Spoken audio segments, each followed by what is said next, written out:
To my fellow Maharlikans on this planet Earth. 777 Morning Star do hereby dedicate this rock of all ages, kingdom of Maharlika, royal house of all nation, regardless race, color, creed, station, and position, to whatever country we belong. For we being many as one body, has common destiny, and whatever wealth, riches, vanity, distinction being possessed of, shall be left at the end of the road. 777 Morning Star Foundation Incorporated. 777 Morning Star Foundation Incorporated, Kingdom of Maharlika presents.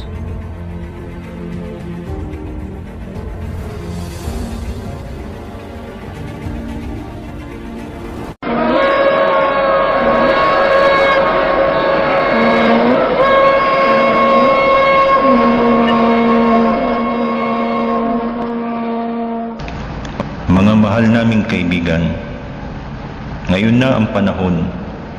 Ito ang pinakahinihintay-hintay na ng lahat. Humudyat na ang trumpeta. Isang panawagan, pumailan lang sa sandaigdigan sa pamamagitan ng YouTube na may pamagat na key program, Invitation at CSK. Mensaheng ipinaabot mula sa kasulatang balumbon. May sulat sa magkabilang panig, ngunit selyado ng mga tanda na tanging siya lamang ang makapagbubukas at makapagbibigay ng malinaw na paliwanag ng mga inilihim na panukala ng may akda ng lahat ng ito. Siya ang tanging humahawak ng pinakasusi ng programa. Programang di abot ng unawa, di kayang ipaliwanag ng iba. Ngunit sa kanya ibinigay ang kapahintulutan at inabot ang karunungan patungkol sa mga tandang inilihim upang sa takdang panahon ay ihayag at kanyang ipakilala at pinagmulan ang may panukala at ang may akda ng lahat ng ito. Kaya nga yamang bukas na ang pinto, mga kaibigan. Nag-iisang pinto lang yan at iisa lang, daan sa mga daan, pinagmulan ng mga panukala at mga patotoo, kaya't matibay, matatag at totoo. Ito ang tamang daan na pinili niyang taluntunin, na siyang daluyan ng mga biyayang walang kabalisahan, kapayapaan, kapahingahan, at kapanatagan ang dito'y manganlong. Halina kayong lahat. Lahat ay kasama. Lahat tayo dito ay magkakaibigan. Bawat isa ay may partisipasyon. Magsama-sama na tayo sa bukas na pinto. Biyaya ko'y biyaya nyo. Tahanan ko'y tahanan nyo. Pag-ibig ang daladala ko. Siya ang may mga pahayag nito dahil wala siyang itinatangi sa lahat ng mga tao.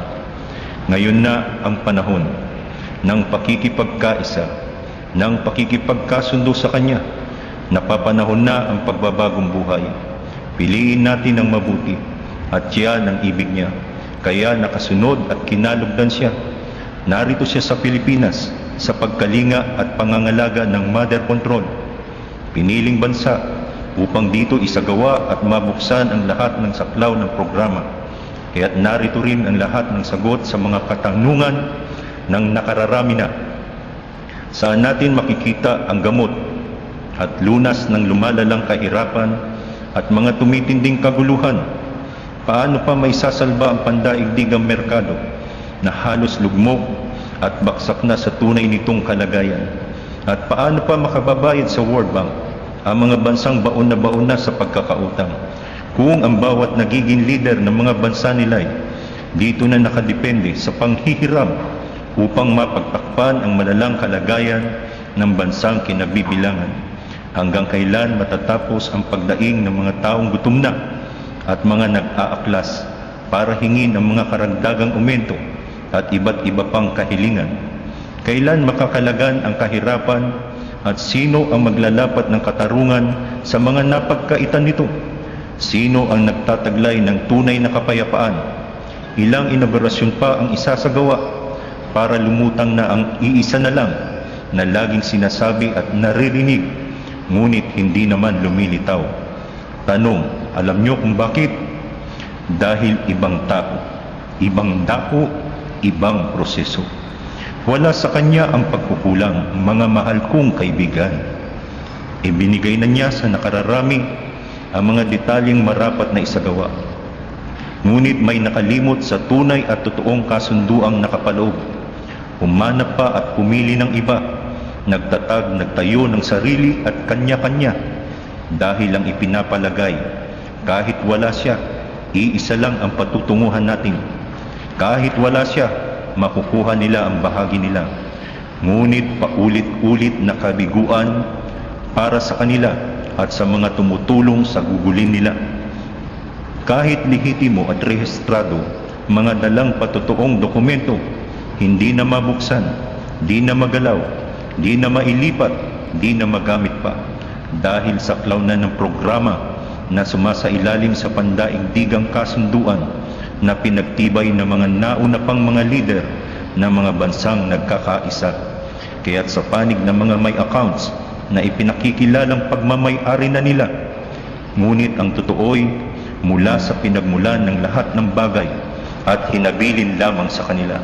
Kaya bumalik na sa pinaka-mother account ang perang ginagamit ng buong mundo.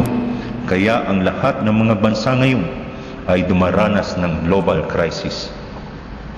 Kaya nga kahit kilala na nila ang tamang tao na nakakaalam ng tamang dako at tamang proseso, kung hindi natin kinikilala ang kanyang kahalalan bilang tagapanguna sa bagay na naibilin, ibinigay at naipagkatiwala sa kanya, isang paglilinaw, walang magaganap na inaugurasyon.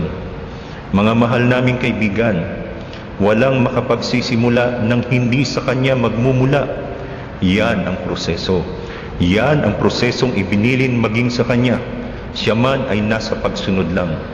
Hindi siya maaring lumabag at makiayon sa gusto ng ilan. Kaya kung tayo'y nag-iibig na maganap ang inaugurasyon, walang problema sa kanya. Anumang oras, maaari na niyang pasimulan. Sumunod lang muna tayo, sapagkat ang tagumpay ng tao ay nasa pagsunod.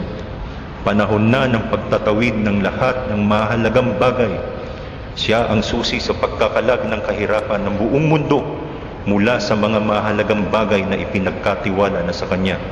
Ang iba ay kusang loob na inabot na sa kanya at nasa maingat na pangangalaga. Ang iba naman ay nasa inyo pang pag-iingat. Kayo na nag-iingat na mga yan, alam na alam ninyong darating ang panahong mayroong kayong pag-aabutan ng lahat ng mga yan. Yan ay ayon sa bilin ninyong tinanggap. Mapalad kayong nakasama niyo siya sa inyong buhay, at ang iba'y nakadaupang palad pa sa iba't ibang dako o sa mga sangandaan.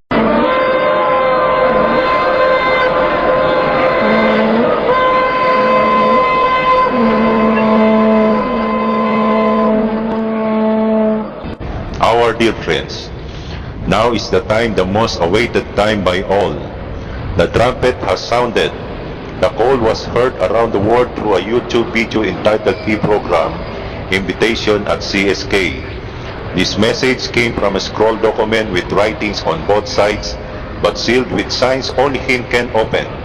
And it's only him who can give clear meanings to the secret plan of the author of all these things. He is the only one who holds the master key of the program, a program so unfathomable and mysterious for others. But for him, permission was given and handed over him the hidden signs so that at appointed time, he will announce and introduce the origin, the proponent and author of all this. Therefore, our friends, the door is already open.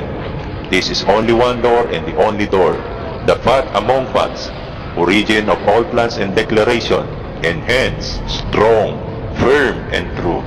This is the correct path he chose to follow, the source of blessings without anxiety, peace, rest, and tranquility to those who will seek its shelter. Come, everyone must come. Everyone is a member. We are all friends here. Each one has participation to make. Let us join together to enter the door. My blessings are your blessings. My home is your home. Love is what I bring forth, said by him who does not exclude anyone. This is the time for unity, for reconciliation with him. It's already time to turn a new left. Let us choose the upright things, for this is what he desires. And he is able to follow and become blessings. He is here in the Philippines, under the care and protection of the Mother Control. This country is chosen as a place for implementation, where all the things under the jurisdiction of the program will be opened. Here to be found are all the answers to the question of many people. Where can we find the treatment and cure to the worsening poverty and disorder? How can the world economy, which crashed in the abyss, be saved? And how can nations still be able to pay their debts from the World Bank if every leader had depended on borrowing to cover the financial crisis of their countries? Until when is the crying anguish of the hungry people and the striking workers shouting for additional pay and other benefits? When will poverty be defeated? And who will give justice to those who were denied of it, who acquired the genuine peace? Just how many more inaugurations have to take place before the one called the one and only that they were talking about finally emerged?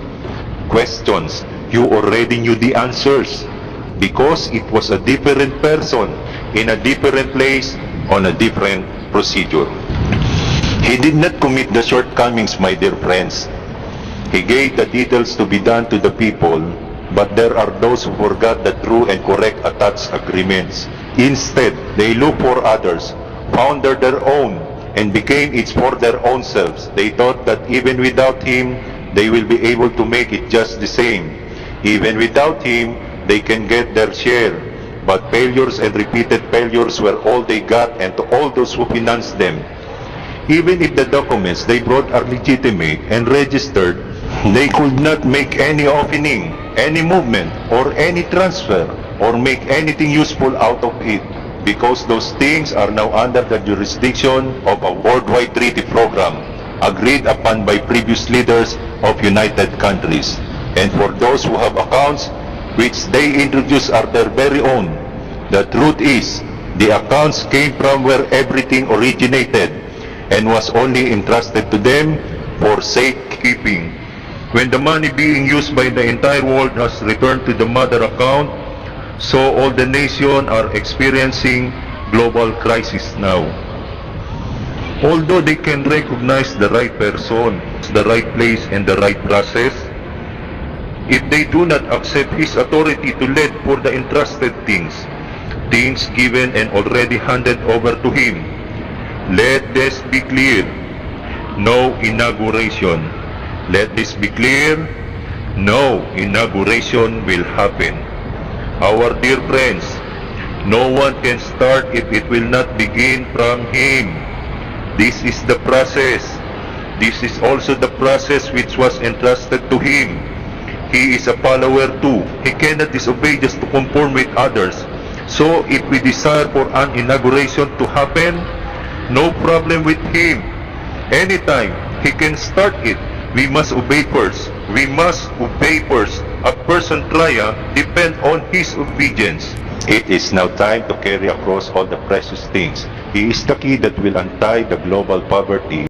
He is the key that will untie the global poverty. He is the key that will untie the global poverty, starting from all the important things entrusted to him. Thus other things were already willingly handed over to him for his careful safekeeping.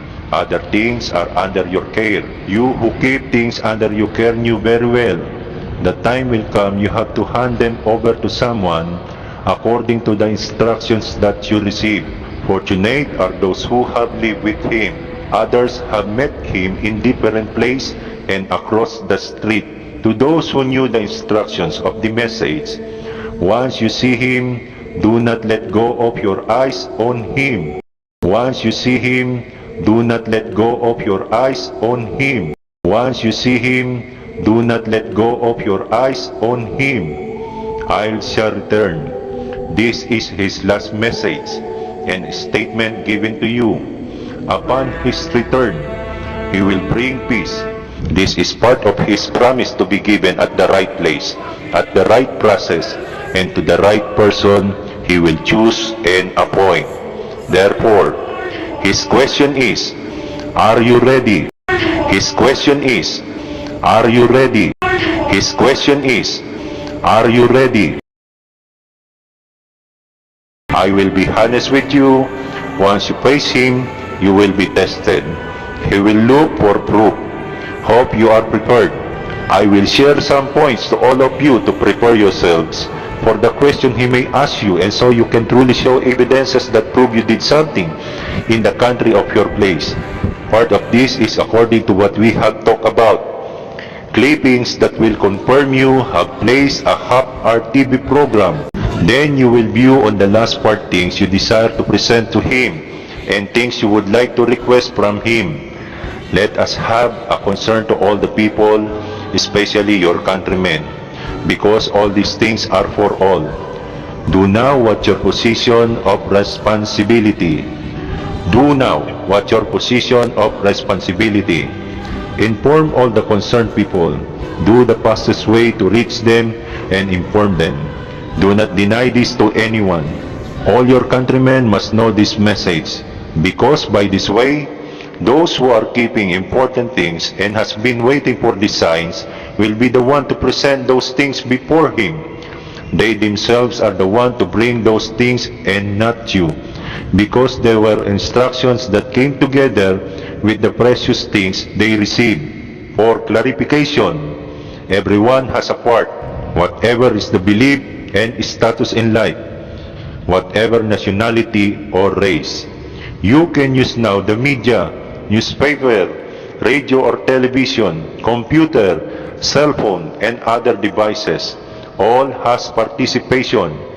All is part. Everyone must be happy. It cannot be started from only a few. Blessed are those who can follow. Thank you very much.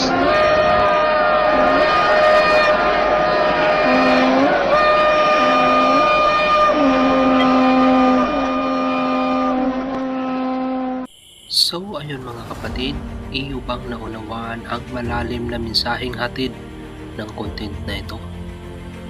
Well anyway mga kapatid, sama-sama na tayo, magkaisa na tayo. Huwag na tayong magkanya-kanya. Sama-sama na nating ihahon mga kapatid ang ating mga kababayan, lalong-lalo na ang ating bansa. Mabuhay ang bansang Maharlika. Mabuhay tayong lahat mga kapatid. Tara na! DJ